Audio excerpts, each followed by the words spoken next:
সবজির দামে ক্রেতাদের স্বস্তি। হঠাৎ অস্থির চালের বাজার, মজুতদারি নিয়ে নেই নজরদারি। ভেঙে ফেলা হলো মুজিবের 7 মার্চ ভাষণের ভাস্কর্য। 4টি শর্তে ফিরতে পারবে আওয়ামী লীগ, জানালেন আলী রিয়াজ। এবং সর্বশেষ জানাবো যুক্তরাষ্ট্রের প্লেন হেলিকপ্টার সংঘর্ষে সব আরোহীর মৃত্যুর সংখ্যা। শুনছিলেন সংবাদ শিরোনাম, এবারে বিস্তারিত।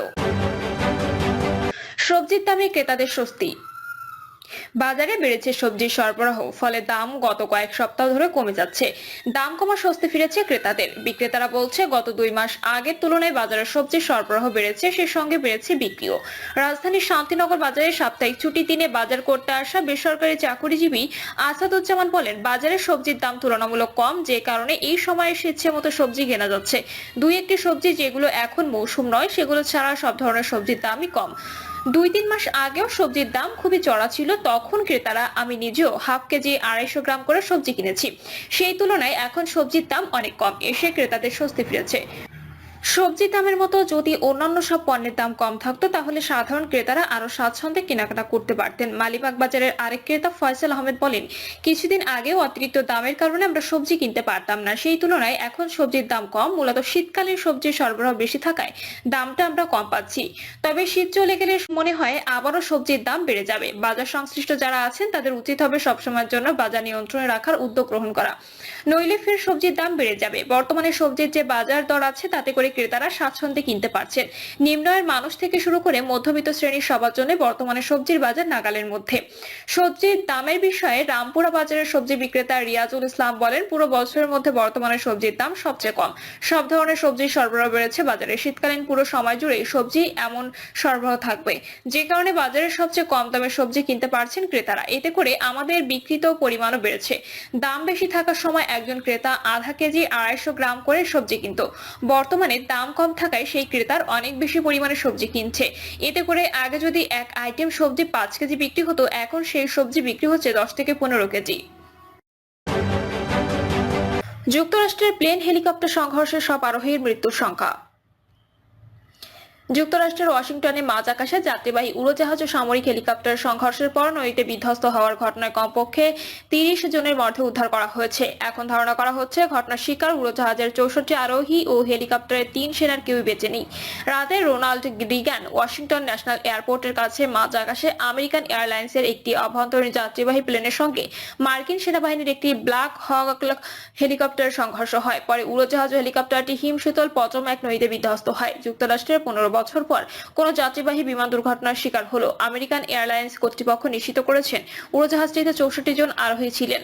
এর মধ্যে 60 জন যাত্রী ও 4 জন ক্রু আর 1 মার্কিন কর্মকর্তা রয়েছেন। হেলিকপ্টারটিতে 3 সেনা ছিলেন। সামরিক হেলিকপ্টারটি প্রশিক্ষণ ফ্লাইট ছিল। সংঘর্ষ হওয়ার আগে হেলিকপ্টারটিকে সতর্ক বার্তা পাঠানো হয়েছিল বলে জানা গেছে। এয়ার ট্রাফিক নিয়ন্ত্রণ কক্ষের কর্মকর্তারা হেলিকপ্টার পাইলটের কাছে জানতে চেয়েছিলেন যে আমেরিকান এয়ারলাইন্সের উড়োজাহাজটিকে দেখা যাচ্ছে কিনা। নিয়ন্ত্রণ কক্ষ থেকে হেলিকপ্টার পাইলটের উদ্দেশ্যে বলা হয়, PAT-25, আপনি কি CRJ প্লেনটিকে দেখতে পাচ্ছেন? এরপর নিয়ন্ত্রণ কক্ষ থেকে আবার বলা হয়, PAT-25 CRJ উড়োজাহাজের পেছন দিক দিয়ে পার হন। সংঘর্ষের আগ মুহূর্তে নিয়ন্ত্রণ কক্ষের আরেকটি অডিওতে হেলিকপ্টার পাইলটকে বলতে শোনা যায়, উড়োজাহাজটিকে দেখতে পেয়েছি, PA-25 ভিজুয়াল সেপারেশনের অনুরোধ জানাচ্ছি। এরপর 13 সেকেন্ডেরও কম সময়ের মধ্যে অডিওতে হাঁপানোর মতো কিছু শব্দ শোনা যায়। জোরে ও বলে একটি শব্দ শোনা গেছে। বিধ্বস্ত হওয়ার সময় ওই শব্দগুলো ধারণ হয়েছে বলে ধারণা করা হচ্ছে।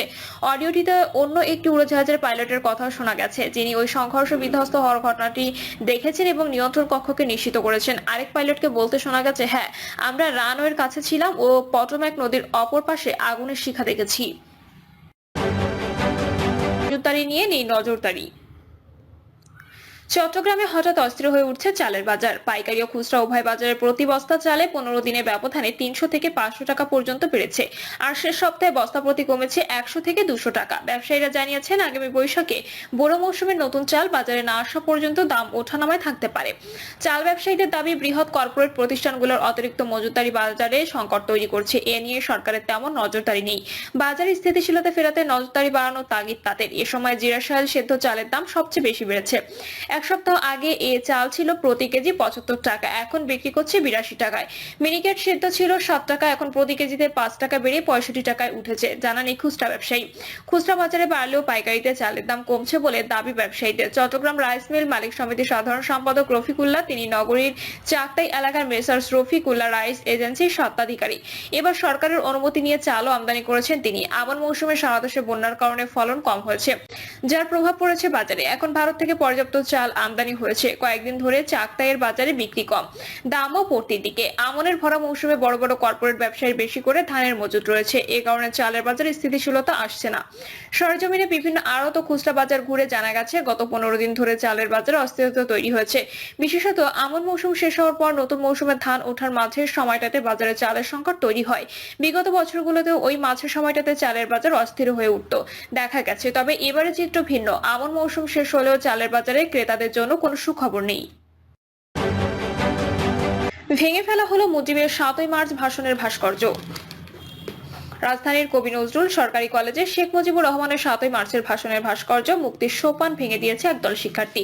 এ বিষয়ে কবি নজরুল কলেজ শাখা ছাত্র দলের আহ্বায়ক ইরফান আহমেদ ফাহিম বলেন, এই যে মুক্তির সোপান, যেখানে লেখা হয়েছে বিকৃত সব ইতিহাস, যে প্রতিচিত্রে থাকার কথা মুক্তিযুদ্ধের গেরিলাদের কথা, ইজ্জত হারানো মা বোনদের কথা, যেখানে থাকার কথা সকল শ্রেণী পেশার মানুষের অংশগ্রহণ অর্জিত মুক্তিযুদ্ধের কথা, সেখানে রয়েছে এক ব্যক্তিকেন্দ্রিক প্রচারণা। তিনি বলেন, এটি নির্মাণের উদ্দেশ্য ছিল নতুন প্রজন্মকে বোঝানো যে শেখ মুজিবের নেতৃত্বে মুক্তিযুদ্ধ হয়েছিল, কিন্তু শহীদ প্রেসিডেন্ট জিয়াউর রহমানের ভূমিকা কোথাও উল্লেখ নেই, যিনি সামনে থেকে নেতৃত্ব দিয়েছেন। ফ্যাসিস্ট শেখ হাসিনা বারবার ইতিহাসে বিকৃতি করেছে, নিজেদের মন গড়া গল্প কাহিনী নতুন প্রজন্মদের কাছে তুলে ধরেছে। তিনি আরো বলেন, জুলাই আন্দোলনে আমাদের ক্যাম্পাসে 4 জন শহীদ হয়েছেন, 24-এর ইতিহাস যেন কেউ ভুলে না যায়, এবং 4 শহীদের স্মরণে আমরা এই প্রতিচিত্রে তাদের ছবি এবং স্মৃতিকথা স্থাপন করব। 71 যেমন ভোলার নয়, তেমনি শহীদ জিয়ার, শহীদ ওমর ফারুক, শহীদ কাউসারদের অবদানও ভোলার নয়। এই ক্যাম্পাস যতদিন থাকবে ততদিন তারা স্মরণীয় হয়ে থাকবে। 2019 সালে কলেজ ক্যাম্পাসে শহীদ মিনারের পাশে শেখ মুজিবুর রহমানের 7ই মার্চের ভাষণের ভাস্কর্য মুক্তির সোপান উদ্বোধন করা হয়েছিল। 4টি শর্তে ফিরতে পারবে আওয়ামী লীগ, জানালেন আলী রিয়াজ। ছাত্র জনতার তীব্র আন্দোলনের মুখে গত 5ই আগস্ট শেখ হাসিনা পদত্যাগ করে ভারতে পালিয়ে যাওয়ার পর আওয়ামী লীগের নেতাকর্মীরা আত্মগোপনে চলে যান। অনেকে ভারতে কিংবা অন্য দেশে চলে গেছেন, এছাড়াও অনেকে আটক হয়ে কারাগারে আছেন। ফলে দলের নেতৃত্ব কিংবা কার্যক্রম কোনোটাই এখন দৃশ্যমান নয়। এদিকে 49 বছর আগে 1975 সালে 15ই আগস্টে বাংলাদেশের প্রতিষ্ঠাতা রাষ্ট্রপতি শেখ মুজিবুর রহমানকে সপরিবারে হত্যাকাণ্ডের পরও ভয়াবহ এক সংকটকালের মুখোমুখি হতে হয়েছিল দেশের সবচেয়ে প্রাচীন এই রাজনৈতিক দল এই আওয়ামী লীগকে। সেই সংকট কাটাতে সময় লেগেছিল দীর্ঘ 21 বছর। জুলাই এবং আগস্টে গণহত্যার সঙ্গে সরাসরি জড়িয়ে পড়া আওয়ামী লীগ এবার ফিরতে কত সময় লাগবে, এই প্রশ্ন ঘুরপাক খাচ্ছে জনমনে। সম্প্রতি কাতার ভিত্তিক গণমাধ্যম আল জাজিরাকে সাক্ষাৎকার দেন সংবিধান সংস্কার কমিশনের প্রধান এবং রাজনীতি বিশ্লেষক আলী রিয়াজ।